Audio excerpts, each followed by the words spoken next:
Assalamualaikum warahmatullahi wabarakatuh. Kami dari kelompok 12 izin untuk membawakan materi tentang metode penelitian kualitatif dalam psikologi klinis dengan dosen pengampu Ibu Kusana Rahmi, MPSI Psikolog. Kelompok 12 terdiri dari Laila Aulia, Anissa Lena Lestari, Ahmad Sofian, dan Fristia Turfafieri.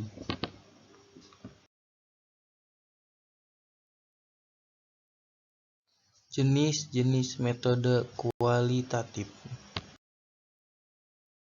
Pertama yaitu observasi. Observasi merupakan kegiatan memperhatikan secara akurat, mencatat fenomena yang muncul, lalu mempertimbangkan hubungan antar aspek dalam fenomena tersebut.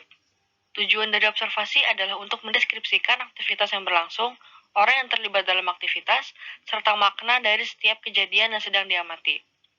Saat sedang mengamati fenomena atau aktivitas, peneliti haruslah membuat catatan lapangan. Catatan lapangan sendiri berisi deskripsi tentang hal yang diamati. Catatan lapangan haruslah dibuat secara lengkap dengan keterangan tanggal dan waktu yang juga lengkap, serta menyertakan informasi dasar seperti di mana observasi dilakukan, siapa yang hadir di sana, bagaimana setting fisik lingkungan, interaksi sosial, dan aktivitas apa saja yang sedang berlangsung. Catatan lapangan juga berisi perasaan peneliti, reaksi terhadap pengalaman yang dilalui, dan refleksi mengenai arti kejadian tersebut dari sisi peneliti. Bila pencatatan tidak mungkin dilakukan langsung saat di lapangan, hal tersebut wajib dilakukan sesegera mungkin setelah peneliti meninggalkan lapangan.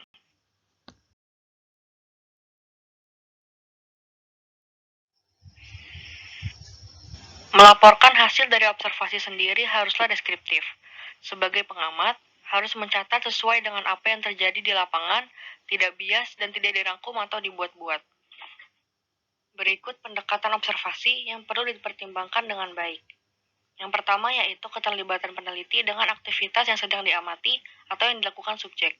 Dalam kasus tertentu, keterlibatan peneliti dalam aktivitas yang sedang diteliti justru dapat menimbulkan masalah dan dapat mengganggu langkah dalam pengumpulan data. Yang kedua, yaitu apakah peneliti melakukan observasinya secara terbuka atau tertutup. Manusia pada umumnya akan bertingkah laku berbeda apabila ia mengetahui bahwa dirinya sedang diamati. Karenanya, sebagian peneliti berpendapat bahwa jika melakukan observasi secara tertutup, maka akan mendapatkan kejadian yang sesungguhnya dan tanpa dibuat-buat. Yang kedua, yaitu ada wawancara. Wawancara adalah percakapan dan tanya jawab yang diarahkan untuk mencapai tujuan tertentu. Berikut pendekatan dalam wawancara. Pendekatan wawancara sendiri ada 3. Yang pertama, yaitu wawancara informal. Dilakukan secara spontan sehingga dalam situasi tertentu, orang yang diajak berbicara mungkin tidak menyadari bahwa ia sedang diwawancara. Yang kedua, yaitu wawancara dengan pedoman umum. Pedoman dalam wawancara ini digunakan untuk mengingatkan peneliti mengenai aspek yang harus dibahas. Wawancara dilakukan dengan mengarahkan pembicaraan pada aspek tertentu dari kehidupan subjek. Dan yang terakhir yaitu wawancara dengan pedoman terstandar yang terbuka. Pedoman tersebut dibuat secara rinci, lengkap dengan list pertanyaan yang akan ditanyakan.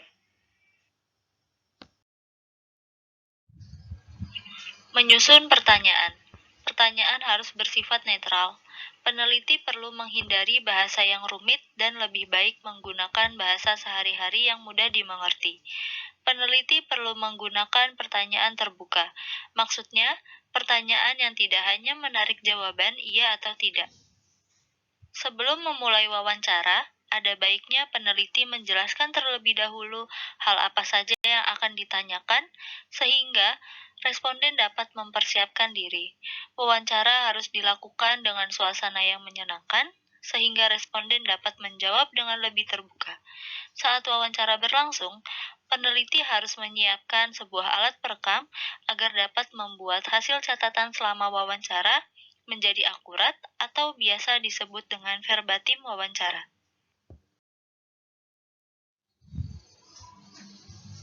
3. Etnografi. Etnografi merupakan sebuah studi mendalam mengenai perilaku yang terjadi di sebuah budaya atau kelompok sosial tertentu. Data yang didapat akan dianalisis sesuai dengan situasi yang terjadi. 4. Studi kasus. Studi kasus merupakan Sebuah penelitian mendalam tentang individu, kelompok, organisasi, dan lainnya dalam waktu tertentu. Tujuannya dari studi kasus yaitu untuk memperoleh deskripsi yang utuh dan mendalam. Studi kasus menghasilkan data untuk dianalisis dan dapat menghasilkan sebuah teori. 5. Studi dokumen. Studi dokumen adalah sebuah penelitian yang didasarkan pada dokumen tertulis atau tidak tertulis seperti buku teks, surat kabar, majalah, artikel, film, dan lainnya. Penelitian jenis ini bisa juga digunakan untuk menggali pikiran seseorang yang tertuang dalam sebuah buku atau naskah yang terpublikasikan.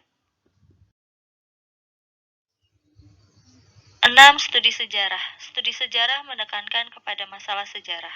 Fokusnya ada pada peristiwa yang sudah berlalu dan direkonstruksi lagi dengan sumber data dan saksi yang masih ada sampai saat ini. Sumber data dari penelitian historis adalah catatan sejarah, artifak, laporan verbal, dan saksi yang dapat dipertanggungjawabkan. 7. Naratif. Jenis penelitian naratif adalah jenis penelitian yang dijabarkan secara langsung secara lisan dengan menggunakan atau menceritakan mengenai isi penelitian.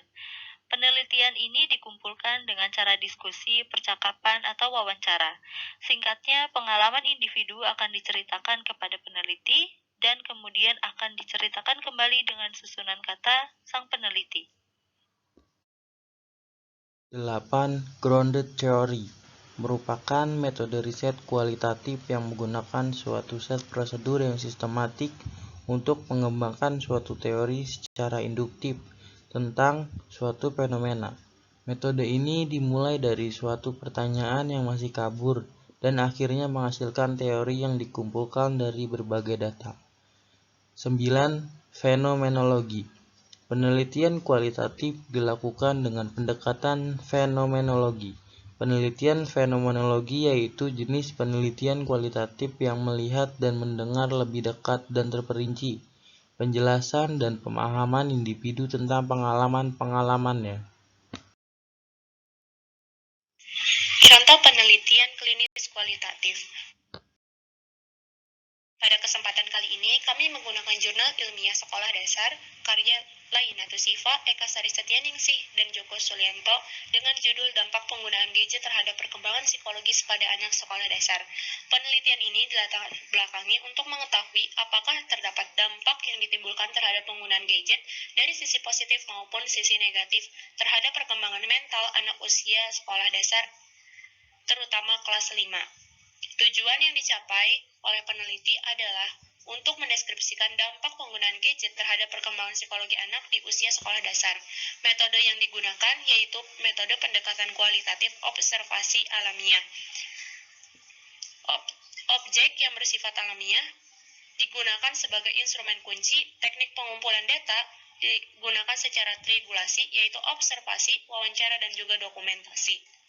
Hasil dari penelitian ini bersifat memahami makna, keunikan, mengkonstruksi fenomena, dan menemukan hipotesis. Hasil dari penelitian ini ditemukan bahwa adanya dampak dari perkembangan psikologi anak sekolah dasar, khususnya kelas 5, yang menggunakan gadget dengan durasi lebih dari 2 jam per hari mengalami perubahan perilaku. Dampak yang ditimbulkan dari dua sisi yaitu positif dan juga negatif. Pertama, pada dampak positif, anak mudah mencari informasi tentang pembelajaran dan memudahkan untuk berkomunikasi dengan teman. Namun, pengaruh dari penggunaan gadget juga berpengaruh dari sisi negatif terhadap perkembangan dan pertumbuhan emosi serta moral pada anak, seperti anak yang menjadi mudah marah, suka membangkang, menirukan tingkah laku dalam gadget, serta berbicara sendiri pada gadget. Sedangkan pengaruhnya terhadap perkembangan moral, yaitu kedisiplinan, anak menjadi malas melakukan apapun, meninggalkan kewajiban untuk beribadah, dan kurangnya waktu belajar, akibat terlalu sering bermain game dan menonton YouTube. Berikut daftar pustaka yang kami gunakan pada pembahasan materi kali ini. Demikian presentasi dari kelompok kami, kurang lebihnya mohon maaf, kami ucapkan terima kasih.